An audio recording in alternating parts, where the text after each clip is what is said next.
Eh bien aujourd'hui, en milieu de matinée, un homme de 40 ans s'est présenté dans une brigade de gendarmerie, la brigade de Mortagne-sur-Sèvre, en Vendée, en expliquant qu'il avait assassiné un prêtre de la communauté des Montfortins. C'est à Saint-Laurent-sur-Sèvre, donc en Vendée.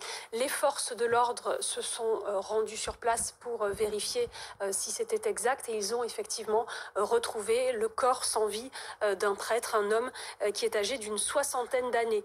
Le suspect a bien évidemment été placé en garde à vue, et cet homme est connu de la police et de la justice, puisque cet homme est impliqué dans l'incendie de la cathédrale de Nantes qui avait eu lieu le 18 juillet 2020. À l'époque, souvenez-vous, la police avait interpellé un sacristain bénévole de 39 ans qui était chargé de fermer la porte de la cathédrale la veille de l'incendie. Cet homme avait été mis en examen, incarcéré, puis libéré sous contrôle judiciaire le temps que se passe son procès. Et dans le cadre de ce contrôle judiciaire, il était accueilli au sein de cette communauté des missionnaires des Montfortins.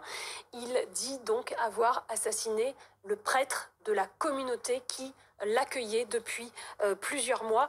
A priori, le caractère terroriste est écarté pour le moment. En tout cas, c'est quelque chose qui peut évoluer au cours de l'enquête, au cours de l'information judiciaire qui sera sans doute ouverte à l'issue de la garde à vue, en fonction de ce qu'on retrouvera dans son portable, son ordinateur, ses contacts, etc. J'ajoute que Gérald Darmanin, le ministre de l'Intérieur, se rend sur place.